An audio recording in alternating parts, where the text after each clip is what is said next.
Welcome back to the channel, guys. This is a special one, VIN 1247, and this is a 2016 1H9, which is Nebula Gray Pearl with LA31 interior, which is a Canadian model with the forged carbon fiber interior. So this is for sale at a dealer in Ontario, Canada, not Ontario, California, for $80,000 Canadian, which is around $65,000 US, and it has 80,000 kilometers, which is about 50,000 miles.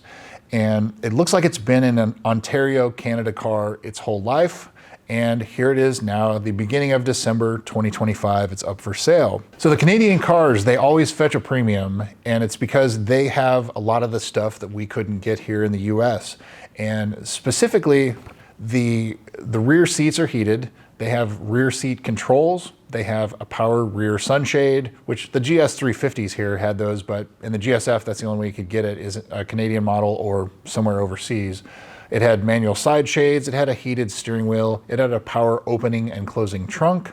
It had headlight windshield washers.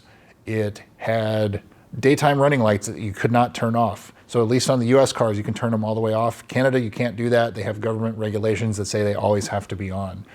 The other thing that the Canadian cars did not have is they did not have Intune. So they did not have a 3G cellular connected modem that the US cars had until, well, yeah, the later ones had 4G, but the 2016 through 2018s, early 2018s, had Intune Suite, which is the SOS. You'd have an SOS button up on by the sunroof controls. This car has none of that, so it couldn't remote start. It couldn't do anything through the app. None of that was available on the Canadian models. Production statistics. There are only 71 Canadian cars. There's already about 10 of them in the United States that have been imported or exported from Canada, imported into the United States. This is one that's still in Canada. There are 45 2016 Canadian models, and all of those 45 models had carbon fiber forged carbon fiber interior trim. That's the only way you could get it. That's the only year you could get it for anywhere in North America. You could only get it on these 45 cars. So this is one of those. Just an idea for the rest of the production. So there's 45 2016s, there's 12 2017s, there's only 2 2018s, and one of those is totaled. There's 6 2019s and 6 2020s. So now on to Nebula Gray Pearl. Nebula Gray Pearl was a 1-year only color for the GSF on 2016. In Canada, there were only 2 of them. The other one has identical interior. It has the LA31 interior. However, June 2025, it was parted out. It doesn't show as scrapped or anything or stolen or anything on the Carfax, but there was a seller on Facebook Marketplace selling a Lexus GSF engine, and it had the engine number. Well, I have all the engine numbers for all these cars too, so I was able to match up the fact that this other Nebula Gray Pearl was the one that had 78,000 kilometers on it, and I talked to the seller, and guess what? That car's gone. And so I was able to match up that engine number that I have with the engine number in the photo, so the other one is gone. What does that mean? That means this is the only one left. This is the only Canadian model Nebula Gray with red interior that still exists, but there were only one of 2. So it's really one of 1 now, and that's unfortunate. But worldwide, this is the only car that exists now. So there were 2, this is the only one. So very, very special in that regard. As far as collectability, this is the only one that exists now. Carfax, Epic VIN, and AutoCheck. Carfax, the US Carfax shows this as a 3-owner, 1 damage claim car, and it says about $10,000 Canadian. It doesn't say where or what. Sometimes you see those on the Canadian Carfaxes and it says that it's like a windshield or something like that. And so a windshield on these cars is probably about $3,000, $3,500 Canadian, so like about $2,000.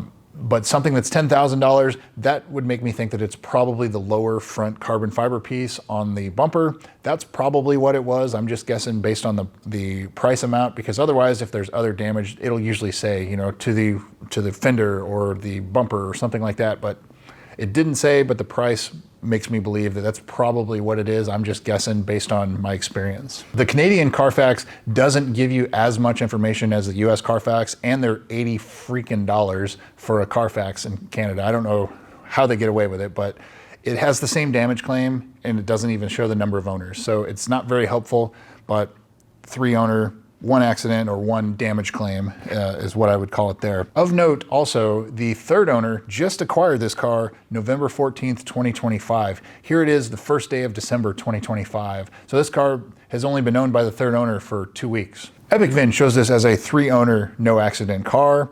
And AutoCheck, on Canadian cars, the US AutoCheck does not ever show the number of owners. So it just, question mark owners and no accidents. The AutoCheck isn't super helpful on Canadian cars. The US Carfax seems to be the most helpful, even more so than the Canadian Carfax. So I think this is a 3-owner, 1 incident or 1 damage claim reported car, but accident-free otherwise. Previous sales, the Epic VIN system that I use, it doesn't have any other, sometimes it reports some of the Canadian sales, but in this case it doesn't. So I don't have anything to go on previous sales other than the current listing price now for about $65,000 US, 80,000 Canadian, with about 50,000 miles, 80,000 kilometers. So the price, Canadian cars, they always fetch a premium because everybody wants what they can't have. It's kind of like the JDM, all of that stuff over there, where the cars that we're not allowed to have here, Canada gets them after 15 years, we get them after 25 years. It's like that, but except these cars can be made US legal pretty easily, so we can import them and, with minimal cost involved. So $65,000, that's still too high for the mileage. If you go back and look at my episode 101, it's VIN 260, that is a Canadian car that had about 70,000 miles that sold in Pennsylvania here a couple weeks ago for like $43,000. That's wholesale, and so it needed brakes and tires and some minimal refurbishment, but I would say that car is probably going to be in like the mid-50s, and that's probably around where this car should be too. And so at $65,000, I think it's about $10,000 US overpriced. And so that's my opinion based on previous sales, and I think that's where it should be. $65,000, they're maybe reaching, hoping they're going to get a buyer that's willing to overpay for a Canadian model or pay a premium for a Canadian model, not necessarily overpaying. It's worth whatever somebody's willing to pay for it. So now onto the photos. The car presents phenomenally well. Very clean. I don't see a ton of rock chips on the front. It may even have paint protection film. The big thing here would be to look underneath the car for any kind of winter driving, rust. Canadian cars can get pretty rusty depending on where in Canada, but I think that it presents very well. It looks very clean inside. I don't see any excessive wear. And of course, the forged carbon fiber trim is not prone to delaminating, so don't have any issues there.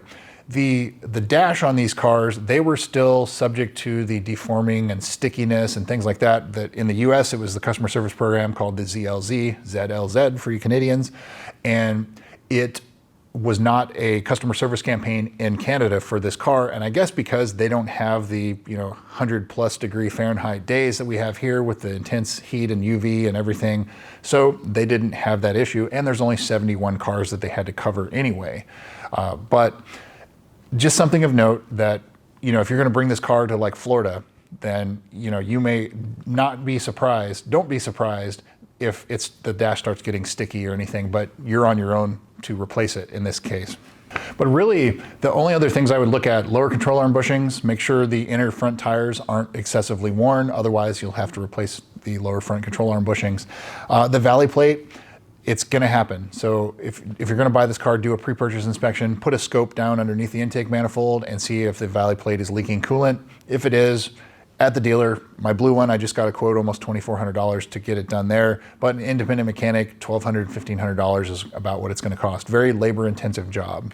The only other thing I'd probably check out is just the HVAC stuff. Make sure the car's fully warmed up and set one side to max hot, one side to max cold, and go through everything, the defrost, the head, the feet, the rear, switch sides, make sure everything responds. And if it doesn't, then you can do a servo sweep.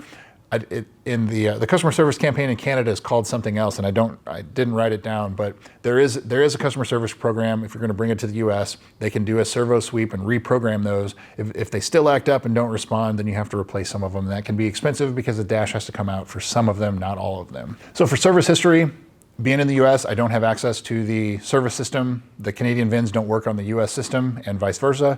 So I guess So I guess it would be ask the dealer, see if they have anything. But of course, the previous owners only owned this car for 2 weeks. Why are they selling it? That would be another question. But it presents very well. I think that if you get it for closer to like the mid 50s, you're doing well on this car. 65,000 I think is too much, but it is literally the only example that still exists. So it has that going for it too. So finally, would I buy this car? I think, as I said before, if you could get it around $55,000 or less, I think that's where this car needs to be. But I think the dealer is kind of banking on the fact that they're probably going to sell it to someone in the United States. That seems to be when these Canadian cars come up for sale, they come to the United States. And that's probably what's going to happen with this car. But this car is very special. There's only 2 of them that existed, and there's currently only 1 that still exists. So it is a very rare car. As far as collectability, you know, it's got low miles. It's not going to be one of these that has like 5,000, 10,000 kilometers, something like that. But it is a pristine example. It presents very well, well photographed, but ask for pictures of underneath and do a pre-purchase mechanical inspection. That'd be the only thing that I would do on this car, but I think it definitely has all the green flags. Go check it out. But the main question I would ask is, why did the previous owner only own this car for 2 weeks? That would be the big thing too. So anyway, that's what I've got for you guys. VIN 1247. Thanks again for watching. We'll see you soon.